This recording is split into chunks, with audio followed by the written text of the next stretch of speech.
You're listening to The Blunt Truth. Unscripted, uncensored, unwoke. Get ready to challenge everything. All right. Welcome to episode 11 of the Blunt Truth podcast, here with my very dear friend, Roslynn Hansen. Greetings, everyone. Thanks for hosting, Stephen. My honor. And Roslynn is somewhat of a Facebook legend in my circles for her knowledge, especially, around a lot of things, which I'm sure we'll tangentially touch on, but especially herbalism for this episode. Herbalism, I wanted to talk about it. You know, it's something that's near and dear to my heart, and something that I like about your approach is because for me, I am so not trained by any traditional like herbal protocols or like medicine schools or something. So it's always Same, been same. very intuitive. Yes. Yeah. And so it's been super intuitive for me and for you too. And you were actually just sharing, and I want you to show this insane. And look, our viewers that are on podcast can't see this, but our YouTube and Spotify video people can see this. But you have castor oil that changes color from green to red, and you're infusing something in this one, and you got a bunch of infusions going on and some There we go. mistletoe as well. So So castor oil, just so you see that's castor oil. So you can see with that the oil is green. yes, Sticking with to the comfrey. jar, It's infused with and when comfrey I and it's add light green to it, you can see it turns red. and it's red under a light bulb. What kind of light bulb is that? Is that a LED or not any special? I don't know, something that's on at the dollar store. Okay. So certainly not a fancy light bulb. That's cool. And what's that good for? How do you use that one? The castor oil, Yeah, with I the use, comfrey. I'll use this to make a salve. So this oil, I'll use 1 cup of the oil, and then I'll use 1/4 cup of beeswax. I'll melt the beeswax and then heat up this 1 cup of castor infused comfrey oil, and then bring them together to create a green salve. Yeah. That has this magical exact in between consistency of beeswax and castor oil that looks very luxurious and creamy and green. It looks very cool. It's the green machine of oils. Yeah. So the comfrey plant has 18 amino acids. And one of those things that it likes to do is it feeds the pituitary gland. So there's always people that will put a little dot on their forehead, but I'll put some castor oil on it. So that we can feed our skin through the bit of plant of comfrey and the castor oil. So These amino between the two, acids. there's 18 amino acids. No, just in comfrey. The leaf, the plant, there's 18 amino Just the acids. comfrey. Very interesting. And castor enables it to get into the blood where it gets picked up by the pituitary. You got it. That's very cool. Very Now, cool. one thing I do, and I don't do it, sometimes I do it every day for a week, but now I probably do it once a month. And it's that you told me this neem oil and DSMO. Everyone has heard of neem oil. A lot of people don't know what DSMO is. They might know it as like MSM, but it's basically like a liquid version. It's a biosolvent, and you mix them. Yeah. You use your right pinky, I think, to stir it on your left palm. So at this point, I do a little bit like 60-40 DSMO, but when I started, it was mostly neem. I remember what you told me though. Sure. And then you coat it in your nostrils and you inhale, and then you get your nostrils plugged and get the sides in, and you go upside down and hold upside down for a long time, and it all like starts covering the sinuses with gravity. Then you take fresh urine, which we covered in episode 9, and you drip it into your like a neti pot. And Or drink it. Just get the nose drinking. yes, exactly. Right. What I do is I'll plug one nostril, put it in, plug the other nostril, switch sides, get some in there, plug them both, and just wait and move around and go upside down, and eventually swallow and or cough. And that, I mean, it's runs insane. down. It coats everything. Your whole lungs, yeah. It's not even just the sinuses. The snorting action gets it into all the little bronchioles, and it's just magnetized to the fresh urine. You'll be blowing your nose with glorious pleasure for 20 minutes after. Fantastic. Oh yeah, or feel the slide of mucus leaving the brain cavity. Exactly. It's the closest thing, that reliable, sensation that everyone fantasizes of, getting that mucus membrane. It doesn't burn, out. but it just has an off taste for most people. That's what, and of course, it doesn't have a very pleasant smell. So these are two things, taste and the smell, are usually what make draw people away from it. But if they once they understand the healing qualities of neem, it's a game changer. It's the whole digestive tract, because it makes a bolus of like anti-parasitic mucus almost that just has effects like the a whole way bullet, down. Yeah, like a healthy bullet very good healthy bullet. from a gun of love. Yeah. So what's going on with the mistletoe? That one's in vodka, you told me, and it does not change color, but it is very dark. It's Well, becoming like usually almost. vodka's clear, but the vodka infused with the mistletoe leaf has turned a deep red, very much like the castor oil.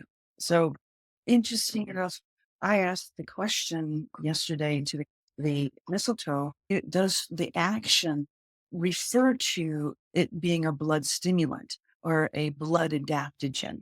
So this, as I was saying, but how I'll test this probably after the moon is done phasing through Leo, because this is mistletoe is a sun or Leo energy herb, and so I put this in when Leo, or I mixed the mistletoe together, knowing this, and made sure as a ritual for myself and to observe how the mistletoe and the vodka mixed on our Leo energy atmosphere in my playing time.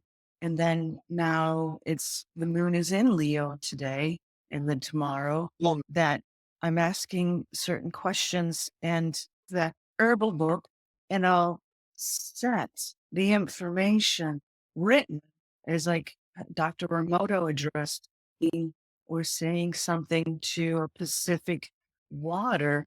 This isn't water, but it is a liquid and it can hold a vibration. Dr. Emoto did research for 40 years on just collecting water around play and freezing it, and then looking at the crystal formed on that little water droplet.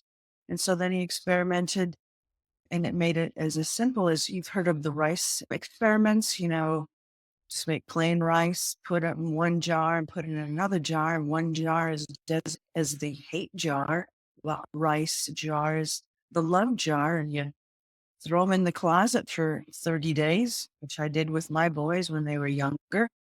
And we would look at that rice after 30 days. The hate jar, of course, would have a black Be clear, appearance. you and your boys put the rice in the closet. You didn't throw your boys in the closet for 30 days. No, maybe so. No, I didn't put them in the closet. The Just rice teasing. we put in the closet 30 days to see this experiment that, was easily to be repeated many times. And we repeated it 3 times because they enjoyed the process. And there's so much more. And this is rice sprouting. It's just cooked rice. But, I had the boys write in their line, in their chicken scratch, hate, I love you, on 2 different pieces of paper. And then each paper went to a jar of rice. And then we tucked it into the closet and let it be. And of course, the jar had a lid. And, then we put the jars in a paper sack and then tucked it away for 30 days in the closet. And then it's interesting that hate jar would be black looking, and the that had the of I appreciate you positive words was just as if I had put it in there, at that moment, but it was 30 days old. Very interesting. Which So is the hateful rice got moldy and parasitic and rotten just based on that frequency, just based on that the intention. frequency. Yeah, That's very amazing. interesting. Yeah. So I So do the same the lesson there, practice with the jars of tears. I have tincture here, and this is a leaf of life. Leaf of life comes from Madagascar and has many healing qualities. One in particular is, the eyesight. So it strengthens the eye and its tissues. So I acquired some leaves, and now they're here in a jar, a tincture that it has another 3 more weeks to sit in the closet and be happy. is that to the next new moon? The next full moon, sorry. The just next full about. moon, Well, that will be I'm really one, ignorant. I don't know how far apart the full moons are. 3 weeks sounds they're about just right to me, 28 but days. The moon okay. calendar is the true calendar in So my eyes. give me two. Though we have this Gregorian, calendar that we have, because there's really no, in the Jubilee calendar, there's only 28 days. So there's not a 29, a 30, or a 31 in the calendar of the older calendars. So that I'm into making certain things on certain days. It would be fun to do an episode all about the calendar and talk about that offset of the zodiac. Yeah. But you are attuned to, because, it wasn't that long ago when things got offset. So luckily, it's not that hard to kind of reverse engineer. Not that it matters too much what our year is, but more importantly, what the natural cycles are. And I'm so ignorant in so many things, but you're right. So much falls into place. Like you don't need leap years or the extra days and the seasons all line up. And it's a whole amazing thing that I'm sure you know Well, I about. find it So what's fascinating. Certain holidays we celebrate are based on the moon calendar, and some are not. exactly, and trying to square that circle, so to speak, is why we have all those weird little, hiccups, leap years And, and daylight savings and swing the clock forward and this and that. and then we fell back. Wouldn't falling back be similar to that, what we call a retrograde, like Mercury does? Yeah. We don't call it that, but it seems to be having a very similar relationship. Spring ahead, fall back. Yeah. It's like a retrograde across time more so than space. They're all both in, well, the space one is both. Yeah. No, I mean, that's very abstract for me, but it makes logical sense. The analogy does make sense. What's that one in that tincture? The last one you showed me. The leaf of life is in clear. Oh, it's The an leaf Everclear. of life, So, well, some plant spirits prefer vodka. Some like to drink Everclear. What's going on there? Is that just random, or I, there's a? it's, I asked this past fall when I made another tincture, which is called elderberry. You've heard of elderberry. Yes, yes, That yes. people will make. So, and some literature that I read in a library when I was traveling, it said specifically to use the root bark of elderberry. And so I was, digging up the roots. And at some point, I, I knew in my mind, I was asked thinking, well, which one should I put it in? Everclear or vodka? And at some point, the elderberry tree or bush in the backyard was saying, oh, we want Claire. And I was just like, what? Digging around and who's talking to me? And it was the elder. And there's another plant out there that talks to me, which is called Buffalo Gourd. Now, 4 years ago, when I was traveling to Colorado, South Colorado, there was these little bush like thing growing in the ditches. And then at some point when we stopped, I, dashed across the street and picked a leaf and picked a couple gourds. And I didn't know what it was, but I brought home with me and I planted a couple of seeds. And this fall, I was learning about this plant because as it was talking with me, I asked its qualities. And I got a prolific dream because I ate a leaf, and I got a prolific dream And this is not a showing me psychedelic leaf. Like you were like tripping. Yes, this is a spiritual dream. just experimenting. It has a very distinct aroma or smell. It smells like, I played with gardener snakes when I was a kid. And you know how We have when those you here, pick the up a black snake, it ones that are has, out and about. yeah. Another insect is called a daddy longleg. You've seen those, haven't you? And when you pick Yes. them up, they'll also leave a certain aroma on your skin. So as I was, rubbing the leaves of the buffalo gourd in my hands and listening to, or observing the download, I'll call it. And I could see a buffalo, are rolling in the leaves of the buffalo plant on the ground. And then it dawned on me, it was it a repellent? Mother's wort is a repellent. That one also repels, parasites. When you eat wormwood, one that has a distinct nasty flavor that nobody wants to eat, but it repels because I've made I love salve. it. I just Oh, finished yeah. a 3-week wormwood clove walnut protocol, just taking around anywhere from 3 to 6 tinctures a day every day for 3 weeks. So I love it. I'm so used to it. I love the burn. You identify more with the soul. You learn to love the pain of things that aren't the temple dying. Yeah, well, it's introducing also a level of enzymes into the system. Used to be part of perhaps our ancestral heritage, but Well, I felt because of iodine. Is there iodine in it? Because I just intuitively, while I was doing the 3-week protocol, I felt like there was iodine in it. I don't know why I had that thought. Do you black think there walnut, is? black walnut It has has iron it has iodine? Okay. Because because it has I know it looks like iodine on the skin if you were to do an iodine skin test. That's where I got the idea from, but I didn't really look into it. So that's cool confirmation. Yeah. So you yeah, made this. Where were we at with made this this? with wormwood. I took an inoculated wormwood leaf dry in oil, and then I made another salve with it because I was reading in some other more literature that stated it's a biting insect, and that would be mosquitoes and ticks. So I'll use that wormwood. It doesn't really smell as bad as when it is fresh, but when it's in a salve, you can just dot where the mosquitoes linger around you, and it will repel 'em. And that's where the idea, or I should say, the epiphany of, oh, is this aroma of the buffalo gourd acting and behaving like wormwood as a repellent? There's another Gotcha. jar of oil inoculated with the buffalo gourd that I'm going to make another salve just to observe if it has the same qualities as wormwood salves to repel biting insects. Yes. Yeah, as within, so without, our inner microbiome is much like the gardens that we've been so in our yards. And so how do you do a salve from the Everclear with the vodka? We spoke about the castor oil beeswax, but how do you make a salve when it's like, I've never made one with alcohol. I just usually mix the herb in an oil.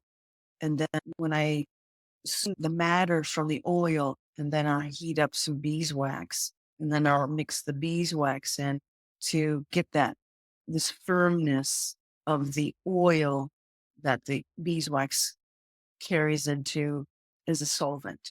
so oils for topical use, alcohols for oral use to drink it by mouth? Bingo. Cool, cool. And so, hold on, let me think what else I was going to say. Oh yeah, no, I love the whole perspective of talking to plants, and people think it's silly and fairy tale, but I'll tell you, the past couple of weeks, I've really been playing with the intention of wanting to like know God more or walk more closely with the creator, just have a more intimate relationship with Heavenly Father. And I saw some content that was talking about, well, you have to give what you want to receive. Like you have to reach out in those daily, mundane moments and create that intimacy. And what I've discovered almost unexpectedly is that the imagination, so to speak, is where that voice comes in.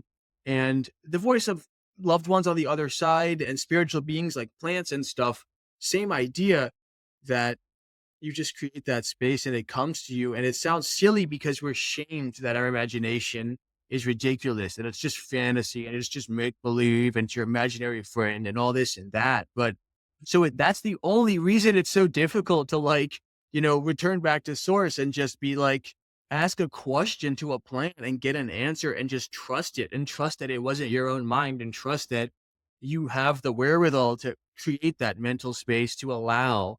And applying that to plants is the same idea, It's our Yeah. intuition. Our intuition, for me, is that in our physical, energetic being as a vibration, we can encompass, you know, using our in conveying our messages or the messages receiving from plants, if that makes any sense to you. So I've had experiences where I've been on psychedelics, which we'll dive into more in just a second. And if you spend time with plants on psychedelics, you will have no doubt they are alive. You will see them moving and responding. They are so living. as living as anything. They can control themselves more than you think. And so it's just really fascinating. And speaking of that, Mr. Buffalo Gourd, you have a tincture going on of the Buffalo Gourd, or what you found research wise? That's right. Or research wise, what I found, and I was just looking under seed catalog information because I find that has some very informative information if you know how to read between the lines. That Very they'll interesting. No, I would love that. Yeah. so a resource talked about buffalo gourd taproot. Now I dug up part. I didn't dig up the root that I have in the backyard yet. I want to. I will do that this summer. But the root is already almost 3.5 inches in diameter. And what I read on in the information about the buffalo gourd, it can weigh the rhizome 100 pounds and grow from 4 to 6 feet.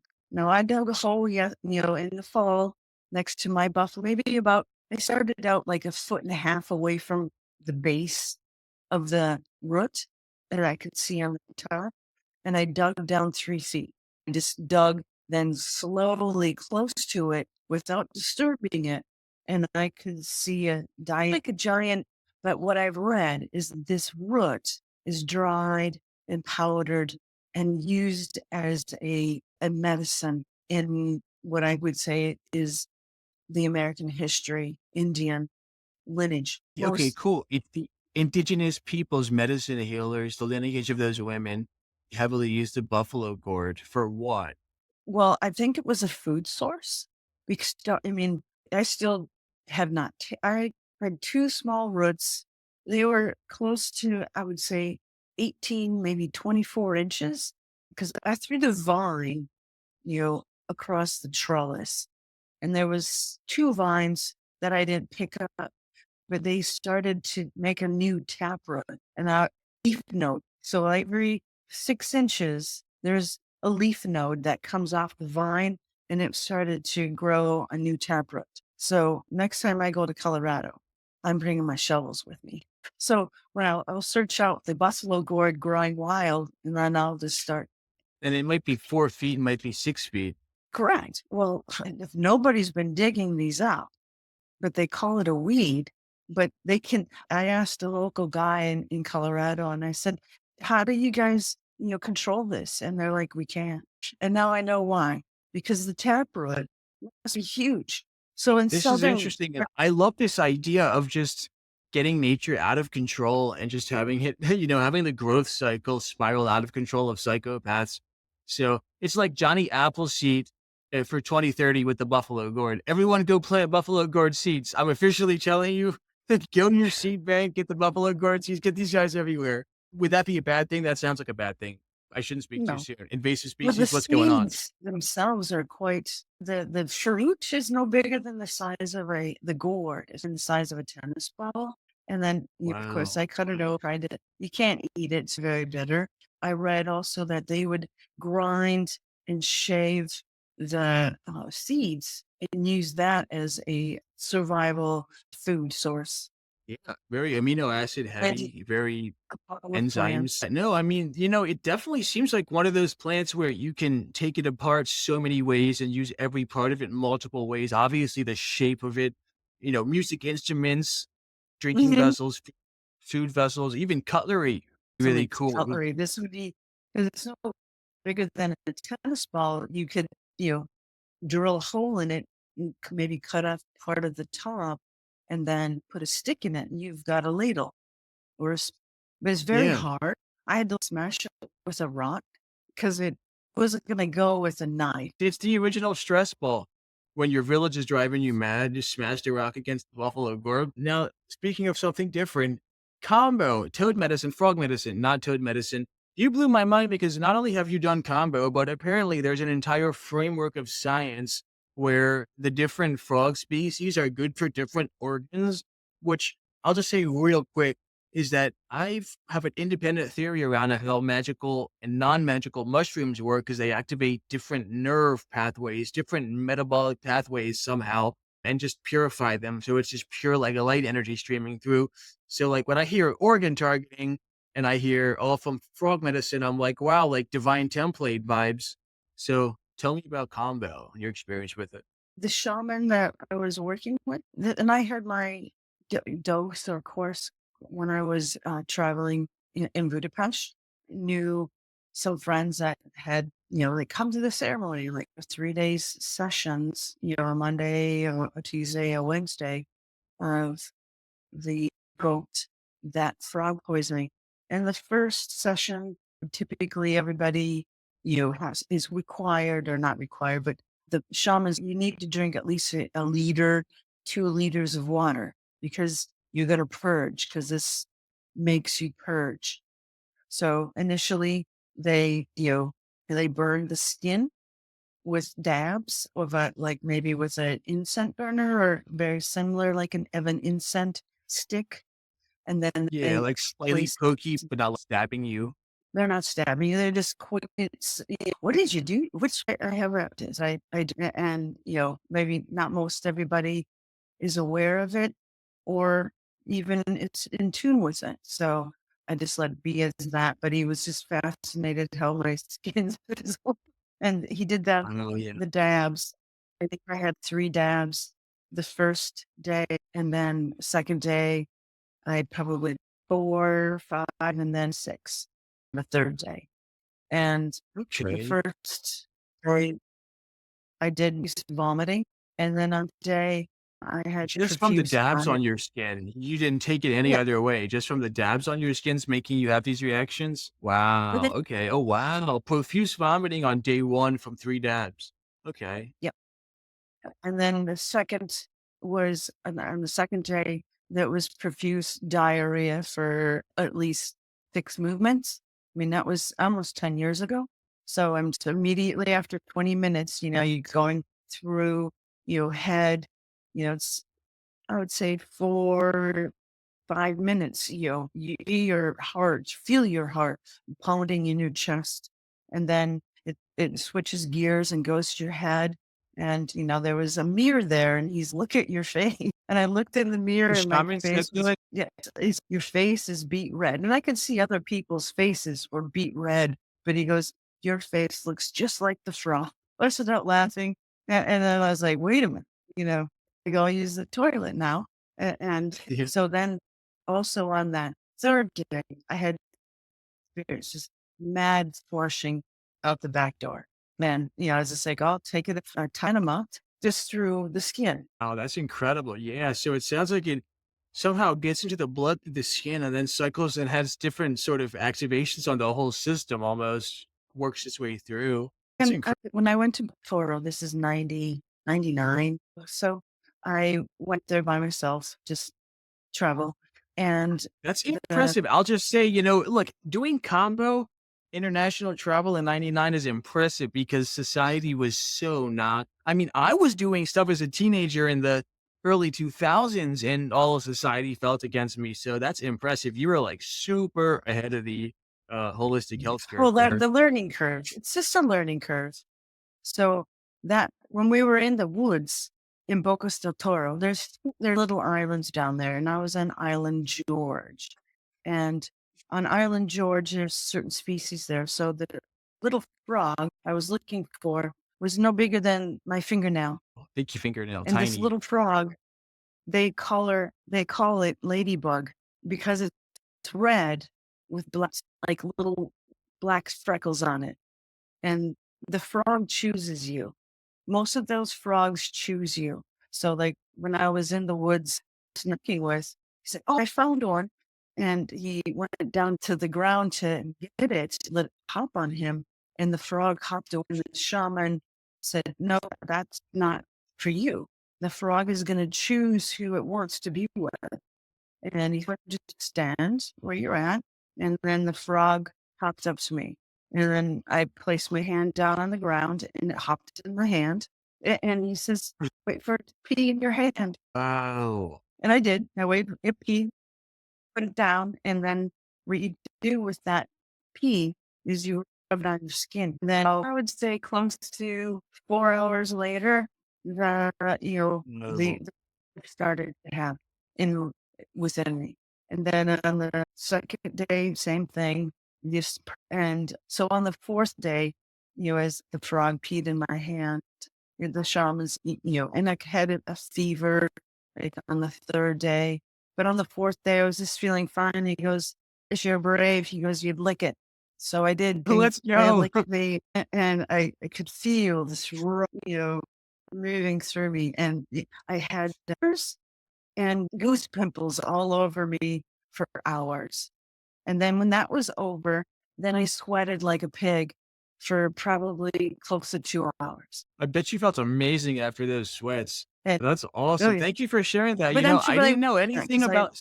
I didn't know, and these are some southern islands off the coast of Panama. And, it's like sometimes a boat ride from the coast and then there's these little islands. And, I just turned around. And this shaman dudes, I could see him in town. And I was like, where are you going to take the people today? And he goes, oh, we're going for a trek in the woods. And he goes, you want to join us? And I said, sure. Mine wasn't to go get poisoned, but I did. Instinctively, I didn't think I was just out. So Yeah. there most of the poison dart frogs on Bocas de Toro are a variety of colors. So you got yellow, they're mostly black speckles of paint on them. So there's yellow, all the same colors of the rainbow, all the same colors of the Right. So it's So totally tied into that science of the organs and the colors and the eyes responding to different colors, activating the organs that the medicine helps and everything. Very cool. this is the questions I asked the shaman. I said, do these colors correspond with systems? Just like that red little frog. After I did eye purging, I go, where is its focus? And he said, the root chakra. He goes, I always make sure everyone does red frog first to that they're grounded. And that makes sense. That makes total sense. Yeah. Yeah. And, I just recorded a podcast episode today and we ended on a note that green is the real color of the heart chakra. And so it's very fitting and appropriate that we've almost ran an hour now, which this episode's usually run 20 minutes. So, Right. this will be a You were just good going one. to have to make a bunch of little ones. Yeah, no, this will be a nice meaty episode. I mean, it was dense, the editing will shave it down a bit, but I'm very happy. And those red frogs ground your roots so profoundly and thoroughly. And have you done, well, maybe on the next episode, we'll talk more about the other colored frogs. Sure. Well, I did the yellow because I found a yellow one, and those are a little bigger. I would say like the size of a toad, or I guess maybe about the size of this crisp, sitting in palm. That makes sense. Yeah. Do you think they get larger each color, like yellow to green and green to blue is bigger and bigger? I noticed they were That would be cool. from the Okay. when you go online and you can look up poison dart frogs and see the pictures. There's a variety of frogs that are on the island of Bocas de Toros. Well, the spirit of herbalism, and I think it's cool that Test fauna can be conceptually included. And faunaism altogether. Yeah. Any last words? We'll speak again. We'll speak again. I think this will go on another tandem for another hour. I love what you said there about test things out. That's absolutely the path to becoming your own healer and your own doctor. It's the way that you get your control and sovereignty and your will back from other forces. You know, you can start with skin testing, start with tiny dabs. Just don't start with frog poison. Start with something like castor oil. It's just you're not detoxing yet. Definitely, you want to make sure that the channels are open. The channels are healed. The channels are open. The channels are healed. And Beautiful. this manifestation of that, vibration, allows you to become your greater self. Thanks for tuning in to The Blunt Truth with Stephen and Dougie. Enjoy the conversation. Join us every Wednesday for more unfiltered discussions. Don't forget to subscribe and leave a review. Your support keeps the truth coming. Elevate your journey. Connect with us on social media at blunttruthpodcast.com. Until next time, be kind, keep growing, and remember, knowledge is infinite.